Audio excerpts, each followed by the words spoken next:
Hey, what's up, guys? It's your boy, Mahatma Gandhi, back with some more, and the choice is yours, and the sun went out. And when we last left off, I found out Dolores actually cares about me.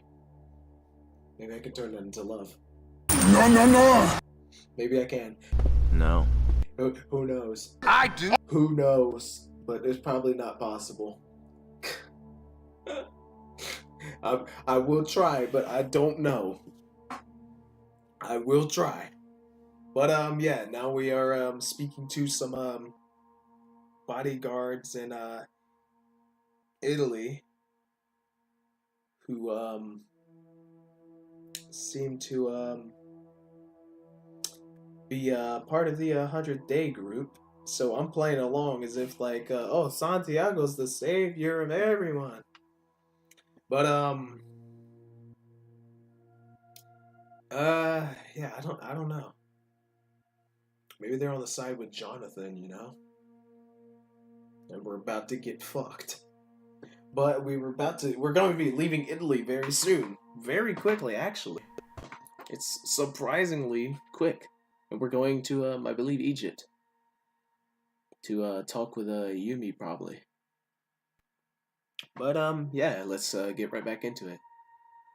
Um, when I last left off, I told him that the sacrifice of one person is better for the greater of humanity.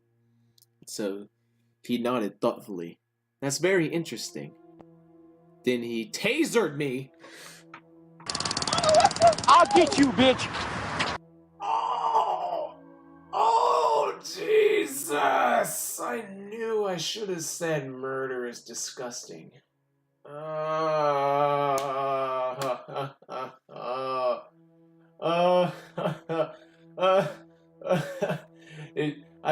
I should just tell him, be like, hey, you passed the test. You passed the test. You passed the test. You're not as dumb as you look. Okay. My legs collapsed and I found myself sprawled in a wide puddle of brackish water. Ugh, I said, by way of protest. The guard, not so dumb now, hauled me up and dragged me into a shipping container that happened to be conveniently unlocked. It also had a wooden floor, carpet, a low bed, a wooden chest of drawers, and 2 armchairs. He dropped me onto one of the chairs. You're heavier than you look, you know that? Oh, that's fucked up. Now that's just fucked up. It's muscle mass, okay? Ugh, I said again, resolved to avoid tasers in future. He opened the top drawer and chose a syringe, checking the label before coming back and pushing up my sleeve. Oh no, is he gonna inject me truth serum? I'm actually not very good with needles, he said. So I'd appreciate if you hold still. Ugh, I protested. Oh, don't fuss, he said. It's just a sedative. The taser is just for short-term incapacitation. I said, of all the kidnappers I'd met, he seemed the most concerned for my welfare. That is true. He seems the most concerned. He stuck out his tongue with concentration as he dosed me, then put the syringe away carefully and applied a round, frozen sticker to the injections. There you are, he said happily. That wasn't so bad, was it? Why was I injected? What was I injected with? I said by way of agreement. Well, what did he inject me with? And he just put a sticker over it? That's fucked up. Happily, the effects of the taser were wearing off and I was feeling my body return to my control. Listen, I said, I blacked out. We ain't been in for more than about 4 minutes and I've done, oh, how many times have I been blacked out? How many times have I been blacked out? I need to go back and make a counter for every single time I blacked out. That's what the compilation is going to be. It's gonna have a counter for every single time I black out. My God. I woke up in a different container, which seemed rather more elaborate than was strictly necessary. Petrus was gently shaking me, and at first I wondered why he'd kidnapped me. Yeah, Petrus, why did you kidnap me, you? Then I sat up and vaguely registered that the container contained several people, none of whom looked happy to be there. I'm afraid we've been captured, said Petrus. This is the third time I've been captured and possibly going to be sold as a sex slave. Never mind, I said, feeling slightly high from my sedative. It happens. Jonathan is here too, said Petrus. I think we may be in real trouble once Santiago arrives. Oh no. And Sharon? Sharon got away, said Petrus in a low voice. Oh, thank God. Okay, at least somebody made it out. At least somebody made it away. Oh, thank God. Thank you, Sharon. You good. I introduced myself to the rest, feeling like I was visiting the world's strangest tea party. The Rome Tea Party. Jonathan wore a shirt and a tie. He explained to the others he was an accountant before the first sun outage incident. A woman introduced herself through Modi as a seamstress who had come to the docks to meet a new shipment of fabric and somehow failed to realize that being anti-murder was now a risky political position. What? I said the sacrifice of one person was good for the rest. Sacrifice is technically murder. The rest all knew each other and spoke English. They deferred to a slender woman with tattoos peeking out from behind her sleeves and collar. I'm Domina. Domina. One of those, she said, not making any attempt to pretend it was her real name. You and I are in the same business. What? We're both private investigators? Confused by the way she seemed to be including me, I asked what she meant. You work for the company, yes? She said, what? She works for the company too? What? I nodded, although I still don't know who she and her compatriots were. For the first time, I noticed one of the men was missing both of his thumbs. Oh no, dang, you can't live without your thumbs. Our organizations are linked, she said, the company and the mafia. She's part of the mafia? She's part of the mafia? You part of the Italian mob? Oh, I said, blinking. Yo, the Italian mob scares the hell out of me. Honestly, I studied them once more. It was slowly dawning on me that I was in the company of the dangerous and powerful Italian mafia. What? What the heck? They would be good to have on my side. They would be good to have on my side, okay? Because the Italian mob, they don't play. They don't play them games. They don't play games. She smirked at my confusion. Dolores hadn't mentioned the mafia to me, but she obviously let them know I was in the area and that we were connected professionally. Maybe they were the ones picking us up. Domina laced her fingers. Yes, Domina. Laced her fingers together. I've enjoyed having His Holiness stand with us instead of being so disapproving. When it comes to Santiago, we find ourselves bound by a common enemy. I nodded, trying to put the pieces together. All the people in there hate Santiago. Not many organizations have the power to stand against Santiago anymore, she explained. But that yellow-eyed idiota is going to pay for letting his goons bother me and mine. Ah, so she's Spanish. If anyone deserves to be on a mafia hit list, it was Santiago. I found myself liking Domina and nodded approval. She flashed me a smile before discussing the most stylish woolen outfit with our seamstress. Creak. We all heard the lock click open and then the noise creak of the door opening. The seamstress cowered behind her new friend and I moved to stand in front of both of them. For the first time I noticed a emoticon device on Domina's wrist. Ooh! Link it, Modi! Link it! It seems the mafia had been doing well, at least, until Santiago arrived. Oh, fuck. G'day, said Sharon, her golden eyes sparkling. Santiago wants you, she pointed at me. And you, she pointed at Petrus. And she raised her eyebrows at me, and I realized I needed to indicate who else most needed rescuing. Oh! Oh! Oh! Oh! I thought she was a treacherous bitch.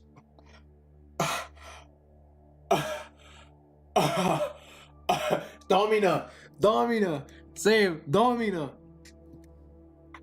Oh, I can't do dominant. Okay, Jonathan. Jonathan. Sharon was a little too convincing as a cult member, and even with his reassurance when it became difficult to extract our rescuee. The guards were clearly getting suspicious, and the second we hit the open air, Sharon told us to run, which we did. The guards stood frozen with indecision for a moment, and Domina took her chance and stormed the door, scattering prisoners everywhere. Yes! Sharon! Sharon, Peaches, and I dodged out of sight and hid, listening as the pursuit moved elsewhere. Oh my god. Nicely done, Ron, I told her, but what took you so long? You'll see, she grinned and led us through a maze of dockyard. Why is there so many words I can't pronounce? Dockyard detritus to avoid any more guards on our way back to the hotel. What'd she do? We grabbed our things quickly and left, no longer feeling safe enough to stay in one place for long. We went to see a movie, since all of us were now targets for Santiago's group. Sharon had surely made enemies with her deception. I was far too well known among the cult members, and Petrus was far too well known a scientist to be safe. Damn. Once the movie was well into its third zombie attack, Sharon passed me her phone. Play the video, she mouthed at me. I put the phone in my pocket and went to the bathroom, hoping Sharon didn't mind me playing it inside the stall. The newest video clips started at the docks with distant shots of divers preparing for their investigation of some damaged communication cables that appeared to be in even worse shape underneath the water.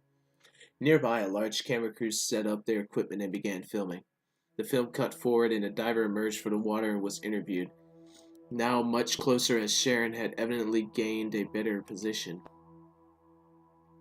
He kept his helmet on for some of the interview, so on the top half of his face was visible. He wore golden contact lenses and sounded as if he had a cold.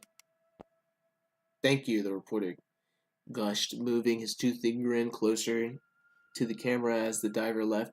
That was astronaut turned aquanaut Luca Parmigiano, using his unique skill set to examine our waterways. He kept talking, but Sharon's camera phone followed the aquanaut as he walked away, still wearing full diving apparatus. A car pulled up beside him, and he tossed his helmet in the trunk before peeling off his diving suit and tossing that in too. Then he took out his contact lenses, tossing them on the ground as rubbish. Then he peeled off his face. What? Huh? What? I heard Sharon's recorded gasp, and then the camera turned jerky as she ran into position a little ahead of the car and managed to get a clear shot of the man's real face just before the car caught sight of her and screeched away. I rewound to a scowling still frame of the man. It most definitely wasn't Luca Parmigiano. What? So the rumors were true. Not only was Parmigiano missing, but the cover-up included at least one elaborate fake. Dolores would be ecstatic. She'd tell the world. The cover-up would be exposed, and a few more energy companies would go bust as consumers lost even more confidence, leaving our client, General Resource Incorporated, to mop them up. And a few more thousand people would flock to Santiago's cause as they lost faith in the ability of the Italian government to protect its own citizens, or even admit they were in trouble. I chewed on my lower lip and finally reached a decision.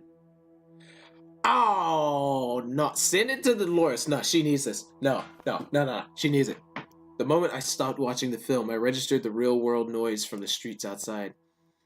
I put the phone in a zipped pocket and stepped out of the bathroom into the cinema foyer.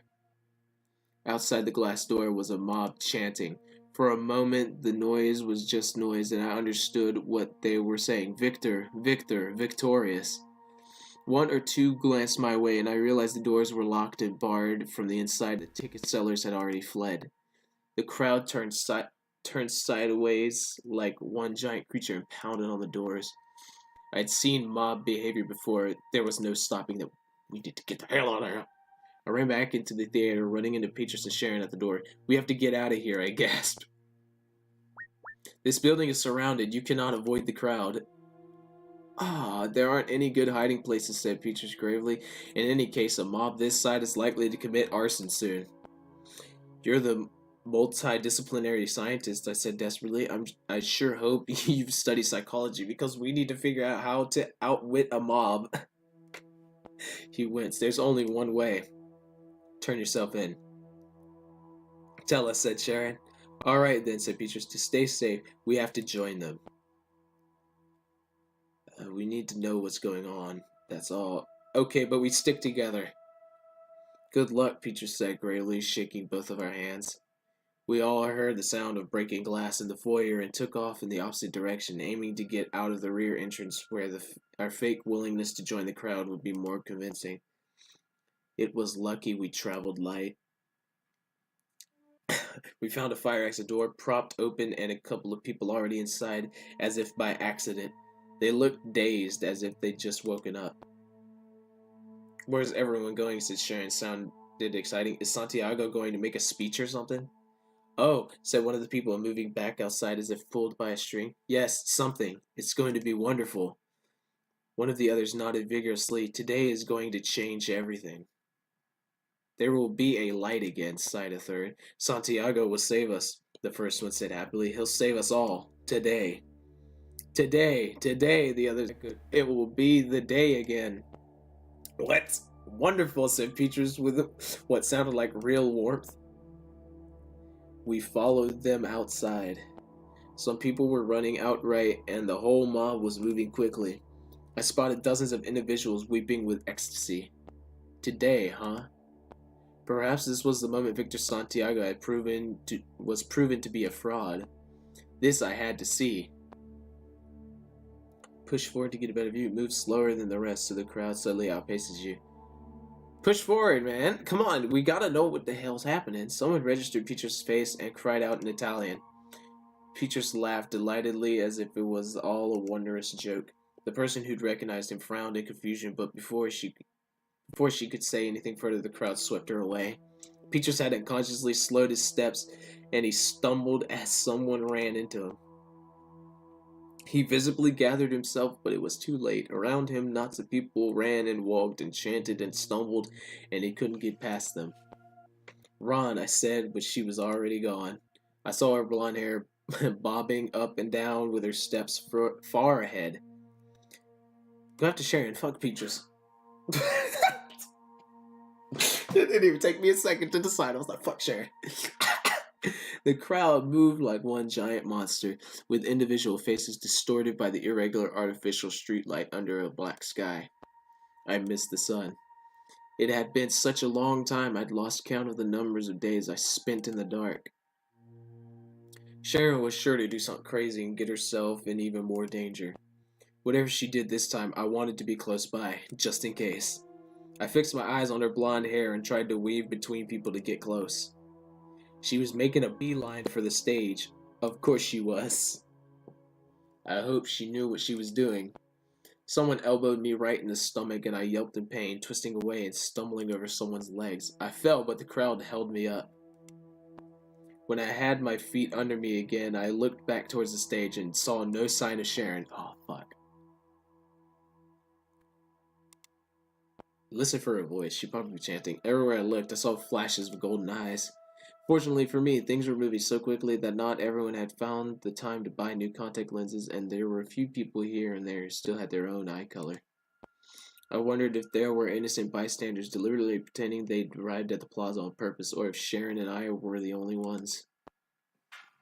We're probably not. A huge roar erupted from the crowd, and I flinched by instinct before seeing what they were seeing. Victor Santiago had appeared on stage. His image was expanded and multiplied on a series of enormous screens all around the plaza. He was dressed in all black, with his arms and legs spread wide to embrace his thousands of followers. His golden eyes appeared to glow in the darkness, lit by a single spotlight from a frame that must have been erected as hastily as the stage itself. My people, he cried in English, echoed by an Italian translator somewhere backstage. This is our day. The streets are flooded with your brothers and sisters. The authorities bow to us. The faith prays to us. The sun returns for us. Oh no, does he know that the sun is coming back? The cheering and screaming filled the plaza, ringing in my ears even when the crowd hushed for Santiago's next word. "We are no longer the 100th day," Santiago said, his intense voice amplified to be even louder than the crowd. "We are a new breed. We are the victorious." The screaming rose to new heights, and I began to think that even if I survived, my hearing would not. "The Victorious," someone whispered nearby, "like on TV? My daughter loves that show."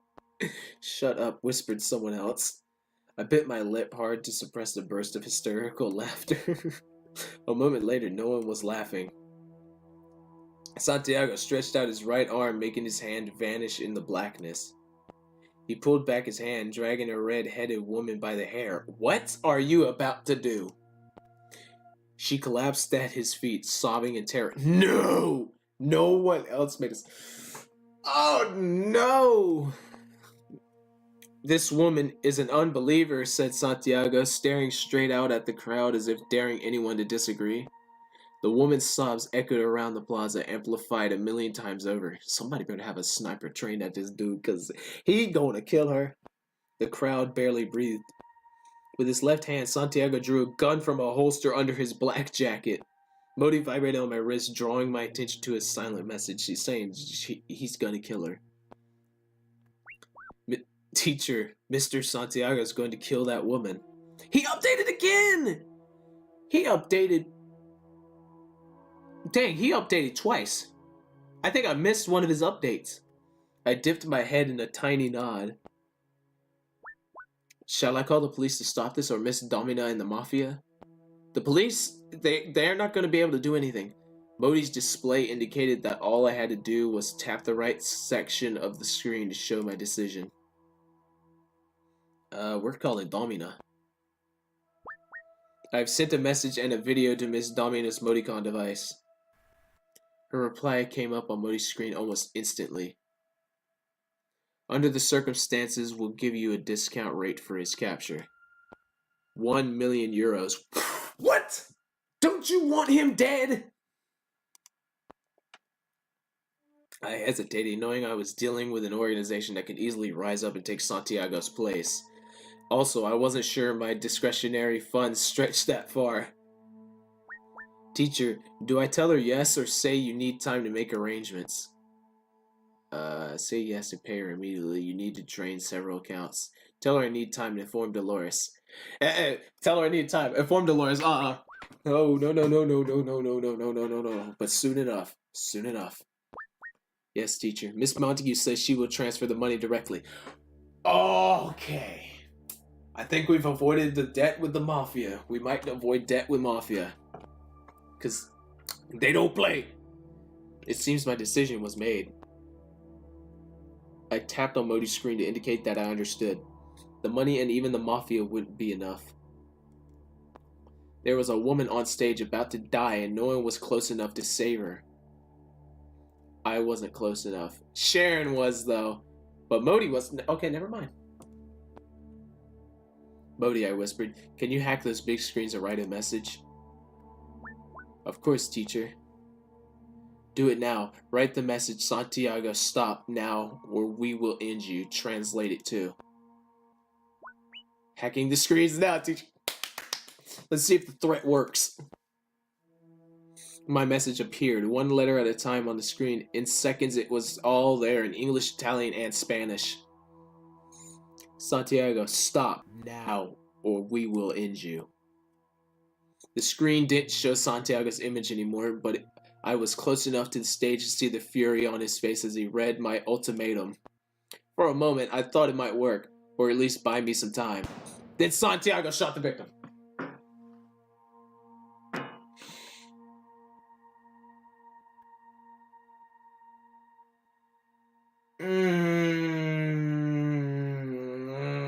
You are playing with fire, boy. You are playing with fire. Fire called the Italian mob. You don't mess with the Italian mob, ever. Ever. You don't mess with mobs. You don't mess with the Yakuza. You don't mess with nobody. I need to get to the next choice. Her sobbing stopped at once, leaving total silence. Santiago raised his arms in triumph just as my message vanished from all the screens and his image returned. It seemed he had his own hackers on standby. "We are victorious," he cried. There was a tiny hesitation as the crowd absorbed the fact that they just witnessed a murder. The woman lay on Santiago's feet like a discorded doll. She was no one and nothing. We didn't even know her name. The mob erupted in cheers. "The sun," they chanted. "The sun! The sun! Did the sun come back?" Santiago lowered his arms, bowing like a conjurer. The crowd hushed once more. I heard Sharon's unmistakable Australian voice as she shouted, "Where's the sun? Hey, Santiago, wasn't the sun coming back today?" At the noise, I turned quickly and spotted her at once, just as two men dragged her towards the stage. One of them clapped a black gloved hand over her mouth. "They better not sacrifice! Come on! Mob, come through, come through! Come on, come through, roll on this dude! I need to get to this next choice." All three slipped under the black fabric draping of the stage and effectively vanished. "There is unbelief here," Santiago thundered. "I feel it poisoning the air and holding back the light." The crowd burst into murmuring and people started looking from side to side, searching for the guilty party. I suddenly wished I'd thought to buy yellow contact lenses for myself. For a moment, I thought Santiago would simply stand by and watch his mob evolve into a full-blown riot. Then he spoke again. "Return to your homes and be at peace. I will select a small group of the most faithful and travel across the seas to make our greater, purest sacrifice. Our sun shall return by this time tomorrow." He made a flourish in the air and his spotlight turned off. A few moments later, his light turned back on, but with a wider, softer focus. Santiago and the dead woman were gone. The crowd blinked and moved slowly as if coming out of a dream. One by one, people began to leave the plaza. I didn't see any sign of Sharon. Moved forward and begged to be included amongst the most faithful, asking if Bodhi could figure out where Santiago will strike next. I don't know. I'm gonna see. Just ask. Okay. I'm gonna call that the end of the video.